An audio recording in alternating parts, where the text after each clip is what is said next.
ہم کئی ماں خود پر توجہ ہی نہیں دیتے، پھر یا تو ہمیں کوئی کہتا ہے یا خود سے ہی خیال آ جاتا ہے کہ ہم ایسے کیوں ہو گئے۔ اس کی اہم وجہ خود سے عدم دلچسپی ہے، یہ میری سوچ تھی، پھر خود کو فراموش کر بیٹھتے ہیں۔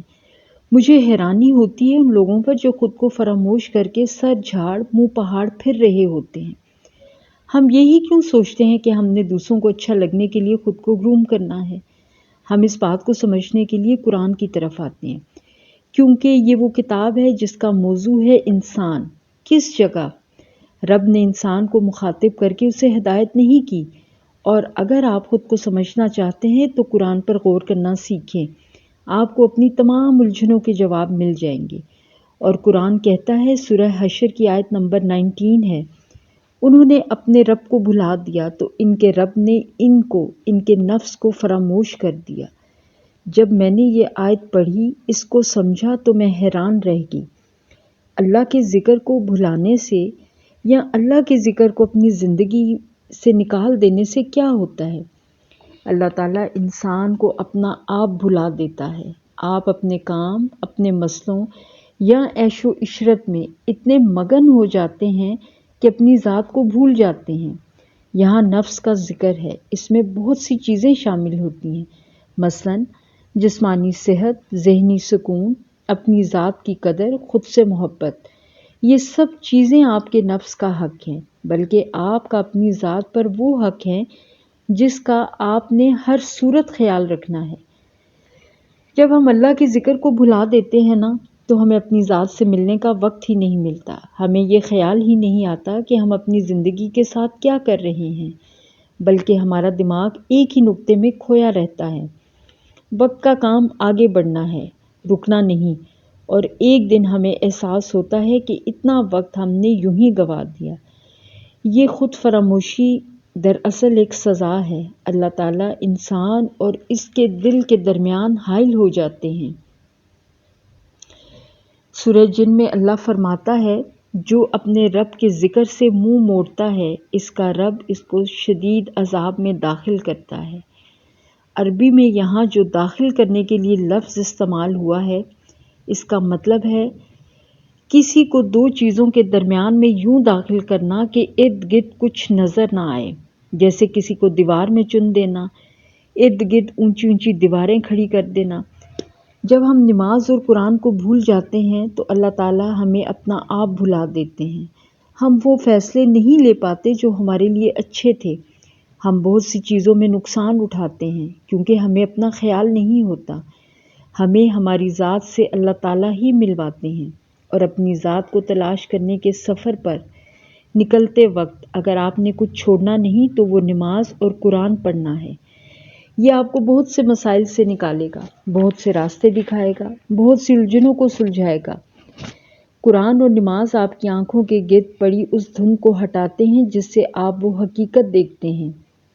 پھر آپ دھوکہ نہیں کھاتے، آپ کو ایسی نظر ملتی ہے جو صاف اور واضح چیزوں کو ان کی اصل میں دیکھتی ہے۔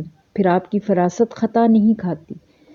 آپ کو بے شک انسانوں کی سمجھ بوجھ نہ ہو، آپ بہت جلد اعتماد کرنے والے ہوں، لیکن یاد رکھیں اللہ تعالیٰ کا ذکر کرنے والے کو اللہ تعالیٰ کی حفاظت حاصل ہوتی ہے۔ اللہ تعالیٰ آپ کو اپنی نگاہ میں رکھتے ہیں، پھر بھلا وہ کیسے آپ کو بھٹکنے دیں گے؟ کیونکہ اس کا ذکر کرنے والے اور نہ کرنے والے کبھی برابر ہو سکتے ہیں کیا؟ میں نے زندگی میں چھوٹی چھوٹی باتوں سے سیکھا۔ مثال کے طور پر میں جب گھر سے نکلتی ہوں تو سارا رستہ یا تو درود شریف پڑھتی ہوں یا تیسرا کلمہ، اور آپ کو حیرت ہوگی کہ میری بات سن کر کہ ورک پلیس پر میرے اندر بہت سی باتیں خود بخود ایسی آتی ہیں جو بعد میں ویسی ہی ثابت ہوتی ہیں۔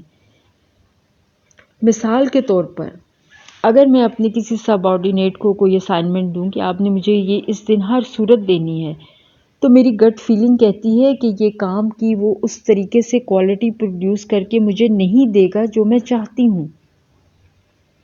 کچھ لوگوں کے متعلق میرا دل آئینے کی طرح ایسا صاف ہوتا ہے اور وہ لوگ واقعی ہی ویسے نہیں ہوتے ہیں۔ پھر میں سوچتی ہوں یقیناً یہ اس اللہ کے ذکر کی برکت ہے اور درود شریف کی کہ اللہ تعالیٰ خود بخود میرے دماغ کو اور آنکھوں کو وہ حقیقت دکھاتے ہیں جو شاید میں بغیر اللہ کی توفیق کہ نہ دیکھ سکوں اور نہ سمجھ سکوں۔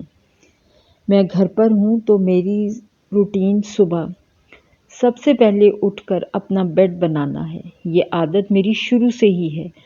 مجھے بیڈ پر پڑی سلوٹیں نہایت ناگوار لگتی ہیں۔ جب آپ صبح اپنا بیڈ درست کرتے ہیں تو آپ خود کو فریش محسوس کرتے ہیں۔ بیڈ کور یا بلینکٹ موسم کی مناسبت سے تہہ لگا کر رکھیں، اس سے آپ کے اپنے اندر ایک نفاست پیدا ہوتی ہے۔ مجھے ہمیشہ سے ہی بیڈ پر اینٹیک کشنز رکھنا نہایت پسند ہے، اور آپ سوچیں گے اٹھتے ساتھ بیڈ درست کرنا کیوں ضروری ہے؟ یہ اس لیے ضروری ہے کہ بیڈ آپ کو سست کرتا ہے۔ لیٹے رہنے والے لوگ کبھی کامیاب نہیں ہوتے۔ آپ کو جو چیز کامیاب بناتی ہے وہ ہے آپ کا ایٹیٹیوڈ۔ ہر دن ایک نیا دن ہوتا ہے۔ ہر دن آپ کے پاس موقع ہوتا ہے اپنی زندگی بدلنے کا، اپنے آپ کو سنوارنے کا، لوگوں کے لیے نہیں بلکہ اپنے آپ کے لیے۔ جب آپ ایک پازیٹیو روٹین اپناتے ہیں تو آپ کو خود کو اچھا لگتا ہے، آپ کی طبیعت فریش محسوس ہوتی ہے۔ صاف ستھرا اور ویل آرگنائزڈ گھر کسے اچھا نہیں لگتا؟ یقیناً سب کو۔ تو اس کے لیے آپ کو پہلے خود پر توجہ دینی ہوگی۔ جب آپ اپنی گرومنگ پر توجہ دیں گے تو آٹومیٹکلی خود سے جڑی تمام چیزوں پر آپ کی توجہ خود بخود ہوگی۔ دراصل ہماری عادتیں وہ بیج ہیں جو ہم اپنی ذات کی کیاری میں بکھیرتے ہیں۔ ہر روز ان پر باقاعدگی سے عمل کرنا پانی دینے جیسا ہے۔ چند دن تک کوئی فرق نہیں پڑتا، لیکن آہستہ آہستہ اس میں کونپلیں پھوٹتی دیکھیں گے، پھر آپ کے اندر سے شاخیں نکلیں گی اور وہ ان سمتوں میں جائیں گی جہاں سے آپ ناواقف تھے۔ ان شاخوں پر پھول کھلیں گے اور کانٹے بھی۔ یہ جتنا سکون دیں گی اتنی تکلیف بھی، لیکن آہستہ آہستہ آپ کو اپنی اچھی عادتوں کے رزلٹ نظر آئیں گے۔ ایک کے بعد ایک مشکل مرحلہ آپ اپنی عادتوں کے بعد سر کر لیں گے۔ لیکن اہم بات، عادتیں کامیاب اور پختہ تب ہوتی ہیں جب آپ ان کے درمیان آنے والی رکاوٹوں کے لیے پلان بناتے ہیں۔ یعنی اگر میری یہ روٹین متاثر نہ ہو، میں اس کا حل نکال لوں گی، لیکن ایک چیز جو ان میں بار بار حائل ہوتی ہے وہ ہے زندگی۔ آپ نے اپنے نفس کو اپنے تابع کرنا ہے، خود اپنے نفس کے تابع نہیں ہونا۔ نفس کیا ہوتا ہے؟ نفس ایک طرح سے آپ کا موڈ ہوتا ہے، آپ کا دل ہوتا ہے۔ اس کو ڈسپلن کرنے کی ضرورت ہے۔ اس کو ہر وہ چیز نہ دیا کریں جو یہ مانگتا ہے۔ دل چاہتا ہے جو یہ چاہتا ہے، لیکن اس کی ہر خواہش پوری کی جائے تو یہ آپ کو بگاڑ دے گا۔ اس کو آپ نے پیار دینا ہے، اس کی ضرورتیں پوری کرنی ہیں، لیکن اس کی ہر بات پہ ہار نہیں مان لینی۔ آپ جو بھی عادت ڈالنے جا رہے ہیں، اس کے راستے میں کیا رکاوٹ آ سکتی ہے؟